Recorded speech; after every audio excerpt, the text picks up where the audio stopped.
Section 11, Faulty Discipline. Chapter 46, Evils of Indulgence. True love is not indulgent. Love is the key to a child's heart, but the love that leads parents to indulge their children in unlawful desires is not a love that will work for their good.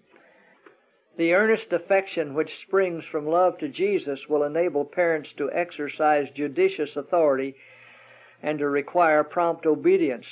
The hearts of parents and children need to be welded together so that as a family they may be a channel through which wisdom, virtue, forbearance, kindness, and love may flow. Too much freedom makes prodigal sons. The reason that children do not become godly is because they are allowed too much freedom. Their will and inclination is indulged. Many prodigal sons become such because of indulgence in the home, because their parents have not been doers of the word.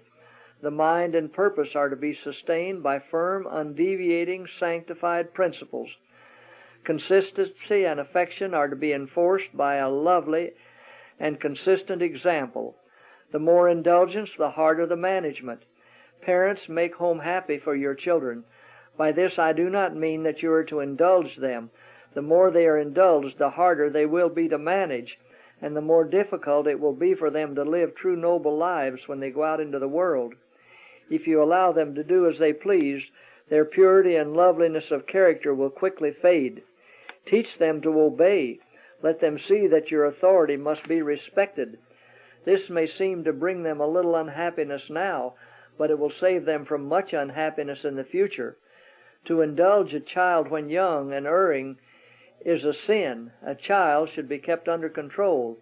If children are allowed to have their own way, they receive the idea that they must be waited upon, cared for, indulged, and amused. They think that their wishes and their will must be gratified. Should the mother not let her child have his own way now and then? Let him do just as he wishes? Permit him to be disobedient? Certainly not. For just so sure as she does, she lets Satan plant his hellish banner in her house. She must fight the battle of that child which he cannot fight himself.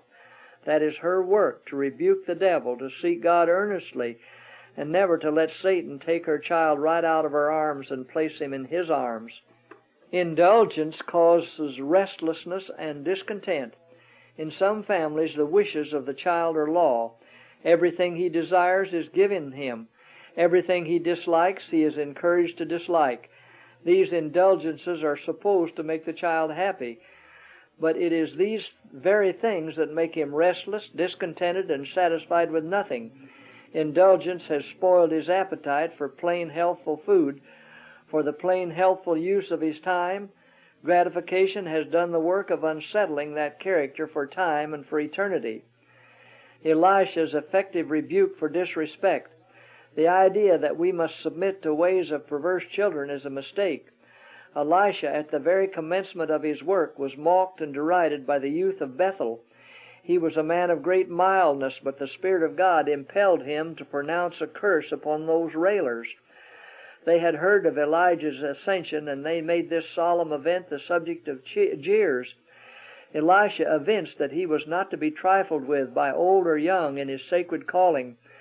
When they told him he had better go up, as Elijah had done before him, he cursed them in the name of the Lord. The awful judgment that came upon them was of God. After this, Elisha had no further trouble in his mission. For 50 years he passed in and out of the gate of Bethel, and went to and fro from city to city, passing through crowds of the worst and rudest of idle, dissolute youth.